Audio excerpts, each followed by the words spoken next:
Well, good afternoon, everybody. Dan Lopez here for episode number 2 of Lunch with Local Legends. I'm here with Holly Allison and Debbie Brookover-Blaise. First signature title here in Lake Mary. In fact, they are my neighbors, literally, Couple doors down. two doors down from us here. Yes. Yeah, I've known them now for several years. Shoot, my company, we've been in business about 8 years. You guys were here before us. I knew you guys when we were over at Remax. Absolutely. Several years ago. So I think we're getting into decades here now. Yes, we are. You're aging us, Dan. So you guys have obviously long time working in the title industry. Well, first, let's how about you guys introduce yourselves? Tell me a little bit about yourselves. Okay. I'm Debbie Brookover-Blaise, and I have been a sales rep with First Signature Title for about 10 years now. But prior to that, I was with another title company. I've been in the industry for, I would say, about 25 plus years. Wow. I used to do mortgages in the earlier days, and then I got into the title side, and I like the title side a lot better. So what I basically do is I go out and make sales calls to all the real estate builders, mortgage companies in the area, and have them bring the title business to us. My job is to bring it in. Holly's job is to keep it coming. We do the best we can. Outstanding. And I'm Holly Allison. I've been in the title business for 32 years. I started straight out of high school, and I worked at a major title insurance company. I worked my way up from receptionist, secretary, management, and then we opened up First Signature Title about 9 years ago. Oh, wow. 9. Okay. So you guys were here roughly a year before we got here. Yes. Outstanding. Yep. Well, quick shout out to Shane and to Dwayne. Thank you for joining us. Really appreciate it. Thank you. Yes, thank you. So being a real estate broker here in town, obviously title insurance is very important in our line of work. Can you guys kind of share why it's important for a customer to want to obtain title insurance when they sell a property? Well, title insurance really protects the new buyer coming in. We check to make sure that there's no liens against the property. If there are any mortgages against the property, we make sure those get paid off. Very often, too, there's title problems. There are bad deeds in the back chain. We chase those down and cure those so that ownership transfers to the new owner free of any other liens. Taxes are checked, homeowners association dues, all of those types of things that could potentially become a lien later on. Okay. So let's say you find some liens that haven't been satisfied yet. How do we go about making sure that it doesn't become a problem for the future buyer? We go after whomever has filed the lien. Okay. So if it's a contractor, if it's a judgment from a creditor, anything like that, we go and chase them down. Typically, we will need the help of the owner or the person that the lien's against, but we do the legwork for them and try to clear that title problem. So when you say go after, what exactly does that mean? I mean, that almost sounds, I'm from New Jersey originally. And It kind of is, Dan. It kind of is. Well, We're going to get you. Sometimes it's the state of Florida. Okay. So then we contact the state of Florida and we find out what needs to happen in order to satisfy or cure, pay off that judgment or lien. Sometimes it's a contractor. We have a lot of, because of the hurricanes, roof damage, all that type of thing. So a lot of that's been going on. So we go and we make sure they've been paid. We have them sign a final contractor's affidavit, waiver of lien, if you will. And then that terminates that lien or notice of commencement very often. So is this something that a customer can kind of do on their own? The customer could do it on their own, but it's to? kind of a service they don't want to. And sometimes they just don't know how to go about it. They don't know what that means or what they need to do. Okay. So we kind of take that on for them because we do it all the time. It's just a service that we provide to the consumer. Outstanding. And sometimes the agent can help as well, getting us information. Okay. If we need it. Well, expand on that a little bit. How can an agent help? Well, if we don't know who to contact, or sometimes it's the sellers, let's just say we had a bad deed. Okay. And the seller took title and it was from an aunt. Then we can go to our agent and say, can you get a hold of your owner and try to help us figure out who Mary Jean is. Mary Jean, oh, that's my mother's third cousin's sister. And then we can go help to track them down to get documentation executed. Very cool. Quick hello to Darren and to David. David is my wife's brother. How you doing? Oh, hey, David. right, great. So, I mean, obviously, you get your business from people like me, real estate brokers. And when a sale comes up, we'll reach out to you. This might be more in line with what you do, Debbie. How do you go about getting business for your company? Well, I go out and make sales calls, Okay. and I go in and try to talk to the agents that are in the office. Mhm. It's a little bit harder nowadays because they're not in the office as much as they used to be. Less and less, right? Yeah, they're mostly working from home. But what I try to do is if I have a contact, then I can have them introduce me to a new agent. Like brokers are really good letting me know when new agents come into their office. And it's usually referral, to be honest with you. Okay. I mean, if somebody has used us in that company, then somebody else tells us about us, what great experience they have, or they might call me and then I'll go and meet them and tell them about some stuff we offer. Outstanding. All right. So, what do you offer? I mean, what are some of the services that we're looking at other than doing a background on on the property? Well, our main function is to issue title insurance. Sure. Right. And then we also conduct the closing. Mhm. So we obtain all the signatures from both buyer and seller. We prepare all of those documents. We work with the listing agent, the buyer's agent, the mortgage company, if there is a loan to be had. Mhm. If not, we deal directly with the consumers. And then we prepare all the numbers, which is very important to everybody out there. We, Right. of course, we order the payoffs. We order the estoppel statement. We order the municipal lien search. We order the surveys. So we basically take care of making sure that all the documentation is in place to conduct the closing. It almost sounds like you're kind of the hub of the entire It's transaction. kind of what we are. We're kind of the centerpiece. Mhm. And then we deal with everybody else in the transaction. So you got to be a little organized then, right? You have to be very organized. Although if you come into my office, you'll go, really? But I'm like, I know where everything is in here. Don't touch it. Sometimes some of the most organized people have the messiest desk. Yeah, that's true. I imagine you must have to depend heavily on software. We depend heavily on software. Okay. And I remember the day where we didn't. But now if the computer goes down or they cut a line outside, we're dead in the water. Yeah. So we go, how do we work?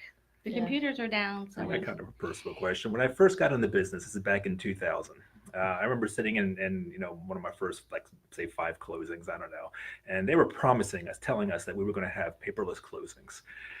and here we are in 2018, and 18 we have years more later. papers They're than still talking we've about ever it. had. It's about triple the amount of documents Yes, nowadays. yes. So. And they're still talking about paperless closings. Is it going to happen? What do you see for the future?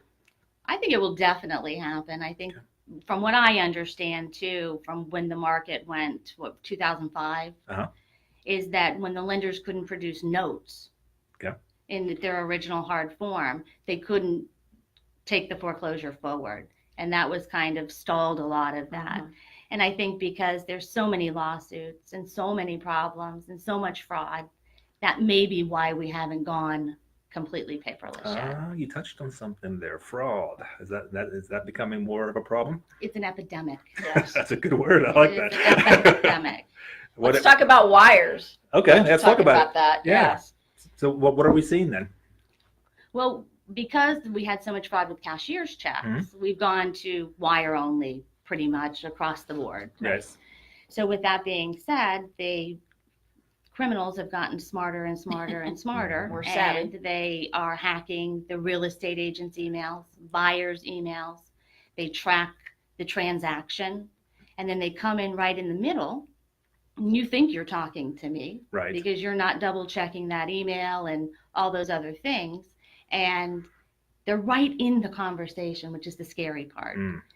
And then they give them different wiring instructions, and sometimes the consumer doesn't know any better, and very quickly that money is gone. I've seen examples like the end of my email address is legendsre.com, and they might take the L and make it a capital I, Yes. and otherwise it looks exactly like my email address, and then they just sort of mirror the conversation and They become do. part of it, and then say, oh, don't worry about sending the wire to First Signature Title. You're going to send Yeah, to this account instead. Mhm. And then next thing you know, the customer's out $20, $30, $40, $50,000. And that's Well, we have just a- how we have a quickly that it happens. Procedure in place that if somebody wants to wire Mhm. a closing, Holly or Lauren or somebody will call and make sure So you do. So you want that voice touch alongside Yes, as the email before the wire communication. goes out.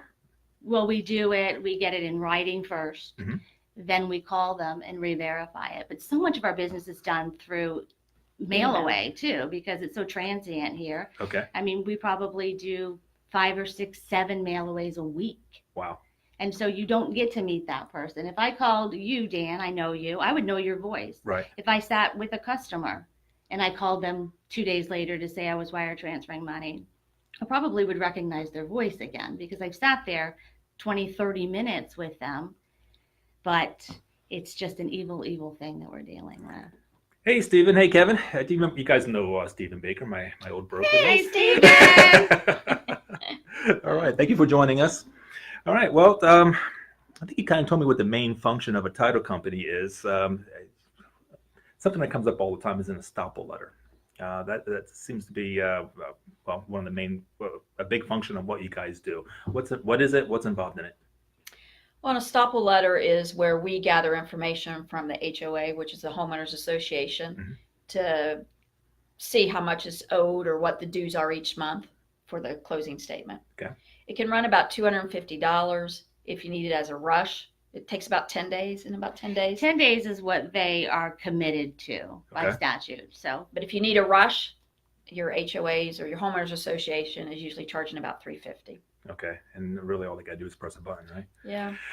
It's sad you have to pay to get your own information, but I think the what bigger happens. problem is the sellers aren't prepared for that. Okay. So when we call them up to say, we need your credit card, one, They're of course, what? people are very leery about giving Social Security information, credit card information, which Right. we completely and totally understand. Right. But we can't obtain the information unless we pay for it up front. So what can a realtor do in a transaction that will kind of help with that process? I think the best thing to do is at Just let like them the know. listing appointment, kind of educate them, be prepared for my title company is going to contact you and ask you for this very personal information. Know that I trust them, I work with them, and be prepared for at least $250. Okay. So at least when we make the telephone call, they're not surprised. we get blasted all the time on the phone. And then I've had so many customers too that are even on their homeowners association boards, and they are going to fight that fee, and they, of course, they Learn don't they win. cannot. Sure. Yeah. They always think they can change But something. they They know a guy. They know somebody. Yeah, I know a guy. Yeah. But I think so. If they were educated up front, they're not going to like paying $250 for 2 pieces of paper, but the Unfortunately. HOAs won't transfer ownership to the new buyer unless we obtain that. And then at the same time, if you were a buyer and the seller owed $12,000 worth of dues, you would want to Know certainly that make sure upfront. that those got collected at closing and that you don't inherit that big old balance. Well, at least the days of the $1,000, $2,000 estoppel fees Oh, are that was gone, crazy.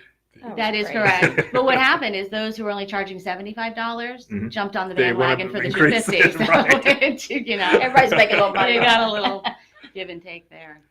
I heard examples of upwards to $5,000 sometimes. Not so much in our area, but definitely like in the South Florida area. That's crazy. Is that nuts? No, I had one in Claremont, and it was a very elderly lady, and they wanted to do a like home visit kind of thing before they would even issue the estoppel, and then it was $750 to issue the estoppel. Wow. And then they gave us like a 20-day turn time. And that was before the legislation had changed and Right. they were held to a different standard for the turnaround. It was on that. definitely getting out of hand. In fact, kudos to our local board of realtors and Absolutely. and even on the state level, it became a huge talking point as they were reaching out to representatives, and I credit Florida realtors with being able to get that changed. Absolutely, change. yeah. It was, Absolutely. everybody was very happy when that all passed through. It was certainly a benefit to everybody. And then talking about estoppel fees, what are some other fees that are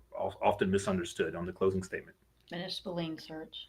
Municipal lien okay. search, and a lot of times too, it's because people haven't sold property for 10 years, Sure. and that wasn't part of the contract Back 10 then. years ago. Right. So now we're going back to 5 years before they even purchased the property, and open permits are becoming an issue. Okay. So that is, newer to some people. It's not new, but if you haven't sold property in 10 years, Yeah, it's that's new. an unusual new fee. Are open permits a normal part of a municipal lien search? They are for the lien search that we conduct. Now, Okay. I have been told by other people in our industry that not all title companies, when they order that lien search, are looking for open Everything. permits. So I don't know company to company how different that might be. Okay. And so with the municipal lien search, what are some of the challenges that you're seeing, and well, what are some examples of being able to overcome them? I think the biggest thing is the open permits. Okay. I would have to say that is by far number one, because the title search reveals taxes Right. and that type of thing. Water tends to be an issue sometimes too, Mm-hmm. because I've had investors, they've had 20 tenants in the property. Every one of them opened up a water account, Right. and 18 of them didn't pay for it. So, there's a bill of $7,000 Yeah. for water, and the owner's going, whoa, no one even lives there. My water bill's $23 a month. Right. So that can sometimes be a problem too. But Okay. typically the water bill stays with the owner. So we haven't run into big problems with that one.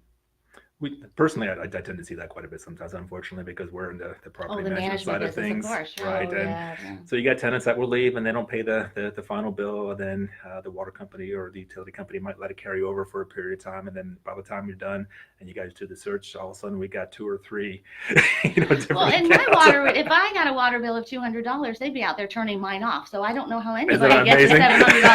$700 water bill. It sneaks through the cracks somehow. I don't know. How about outdated permits? Is there such a thing? Is outdated? Open permits, yeah. Outdated? Is that what you said, Dan? Right, Sorry. yeah. In other words, like if somebody opens up a permit in 1999 and it's never been closed out, can that still affect the sale? If they want it closed out, if the new buyer coming in wants it closed out, it can certainly be a problem. Isn't that amazing? I just had one. It was from 5 years before my seller bought the property, and it was for a garage door. Okay. The company who installed the garage door is very big and is still around, and they immediately went out, opened the permit, had the inspection done, and closed it right down with no problem. That's great. So if the person who supplied the work or the material for that are still around, then It's an easy fix. most often it's an easy fix, but not always. Hey, Lisa. Hey, James. Thank you for joining us. I really appreciate that. Hope you guys are doing well. All right. Well, I guess one of the things that frustrates me, staying on the topic of open permits, is some counties are easier than other ones. Am I wrong on that? No, you're absolutely correct on that, because in one county in particular, you can call them and sometimes they'll just look at it and close it down. Right. And I did hear that Seminole County was going to take like a certain year, I want to say it was like 2009, and go backwards and start researching it and start to close some of those out. I haven't seen that happen, but I did hear that rumor from a very reliable source. Any other fees at all that you would think that might be misunderstood in the closing statement, or might cause some? Oh, I think number one is the payoff for the seller. Okay. Let's talk 30 about days that. out. Okay. Well, every month we get a Yeah. statement, on our mortgage account, and it shows a balance. Mhm. And everyone thinks that that's how much money they owe. Right. What everyone forgets is that way back when they first took out the mortgage, when we say to you, your payment's not due for a month, and everyone's so happy about that, they forget that the interest is being paid in arrears. Yeah. Yeah. So when Nothing's free. Yeah, no, Oh, it's that's for not. sure. It was fun while it lasted, but it wasn't free. So we get to closing, and we've tacked on another $1,200 to the balance. And it's a question, I would say, almost every time. single solitary closing. Wow. So it's just, we're paying back that interest now. They just get it on the end side. I think that, Dan, and I think real estate taxes. Oh, okay. Proration for that, because we pay everything else up front. Mhm. Real estate taxes we pay in arrears. Right. So when we're charging the seller, they think that they've already paid them. And in some cases they kind of have, because they've been putting it away into their escrow account. Okay. So we're taking a proration from them at closing, and they've already put the money away into the escrow account. And by proration, basically, what that is that the current owner is responsible for the bill up to the day of closing, and then from the day of closing on, the buyer becomes responsible. That's correct. It's a Okay. calendar year, so January 1st to whatever the closing day is. Okay. Who's typically responsible for the day of closing? Buyer. Buyer. Okay. Any reason for that? Just customary, or? I think that's just customary. Okay, outstanding. All right. I think another one might be the sellers. I don't know if you get this. Do your sellers ever ask you, why do I have to pay the title insurance for the buyers? Yep. Actually, that's an excellent question. So why would you? I got my answer that I usually tell the customer. Well, I'm very anxious to hear yours. Number one, the contract calls for the seller. It could, yes. Typically, Okay. depending Right. on how it's marked, but it's standard practice on our real estate contracts here in this area is for the seller to pay for the owner's title insurance policy. Okay. But the owner is guaranteeing this buyer, when they sell them the property, clear title. Yes. And by way of doing that, then a title insurance policy needs to be issued I to love them. it. That's the exact answer that I give. And usually, I tell people, you know what? Somebody paid it for you when you bought this house, Yes. and when you buy your next house, somebody's going to pay it for you. Until they bought new construction and they say, Oh, no, yeah. I paid it That's then not what she too. told me. That's true. Yeah, I didn't think about that. Okay.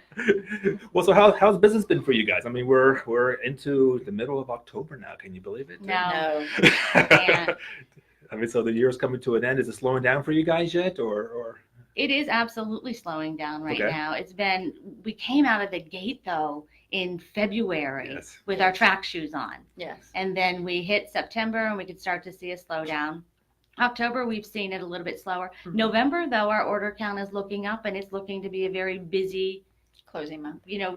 go out for the end of the year. So I don't know, rates are up and I hear a lot of things about inventory and housing prices. You would probably have a better idea about that side of it as far as that goes, but Well, I always tell people at this time of the year, I mean, yeah, the number of showings, the number of offers even might be slowing down. Yeah. However, those who are looking, especially in the months of November and December, those buyers that are out there looking at property, they tend to be a little bit more serious. I mean, who wants to look That's at true. who wants to look at property when it's If that you're close to not ready to buy, closing? that's Right. Yeah, so good point. take every single one of those showings a little bit more serious because chances are they're That's true. motivated, they're ready to do something. I actually just read something that somebody put out today on that exact same subject. Is that right? And they said November is a great time to be looking for a house, and they're very serious buyers. That's exactly what he said. So Well, you guys being pioneers and experts in the real estate industry, what do you see for 2019? Where are we heading? Up, Kind up, up. It's going to be a good 2019, Dan. I suspect it will be too. Yeah. Yeah. Yeah. they're forecasting that it will be. Yes. That Yeah. 19 looks like a good year. I think interest rates, though, are such a big topic of conversation, too, because we had the luxury of seeing them in the threes. And the fours. And those people, especially the millennials who have never bought a home or anything, that's all they've ever heard. So to see them jump into the fives, they couldn't even fathom what 10, 11, 12, 13 Oh, right. was. Double digits. Correct, yeah, so. And let's hope we never get there. So Shoot, I still consider 6% a good rate. that's what I said. do. I think you shouldn't be upset unless it's anything over 7. Right. Well, I remember even my first house, 7.5%. I started Yes. crying. I was so excited That to you have got gotten it. that Right. rate. I thought I just hit the gold mine. And Wonderful. Times have changed. I'm gonna put you guys on the spot here a little bit. Okay.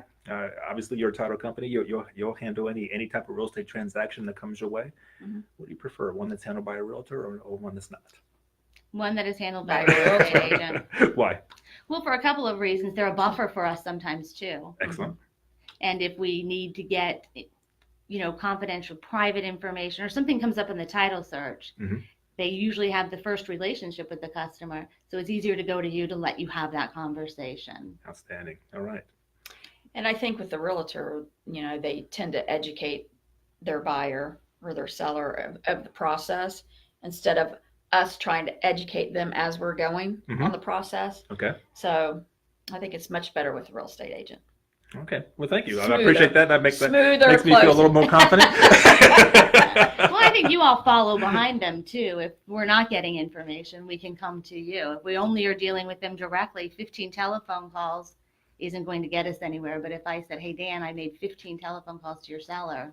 sometimes hearing it from just a second party just kind of reinforces it and, Yeah. Hey, and Bob, makes can it you please happen. get with them? They need you. You know. You know, the crazy thing, I mean, we see that in our office here in a smaller scale all the time. You know, we're talking to a customer and you know, the person at the front desk might be kind of giving them an answer and they might want to hear something else. And then they'll go to somebody else to get the same answer. They go to Absolutely. the third person, get the same answer. Suddenly they believe it. Yeah, no, it's true. Okay. It's true.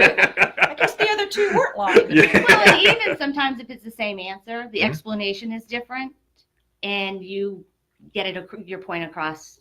And I can say something, she could say something, and you know it would be the same thing, but the description might be a little bit different, and so then it's true.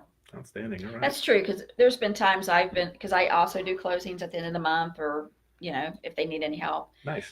And there'll be one, I'll be explaining something, and I'm just not, you know, I don't do it every day, but I know how to do a closing, obviously. But the way I'm explaining it, I'm not explaining it right. And I'll go to Holly and say, well, this is how I explained it. She goes, well, you're explaining it right. And I said, but I don't know. You go in and you explain it, and she'll go in and explain it, and he'll go, "Oh, okay, I get it now." Nice. So, Very nice. And Debbie goes, I just said that.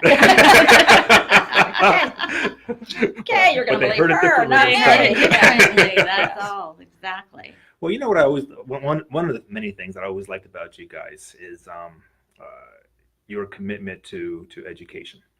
You always put on whether it's a lunch and learn or Yes. some kind of an event throughout the year. And that being said, do you have anything coming up that you would like to mention or? We don't. We were just talking about doing some kind of learning seminar, but there doesn't seem to be a hot topic out there right now. Do you think there's any real hot Oh, topic? see, now you're putting me on the spot. Yeah.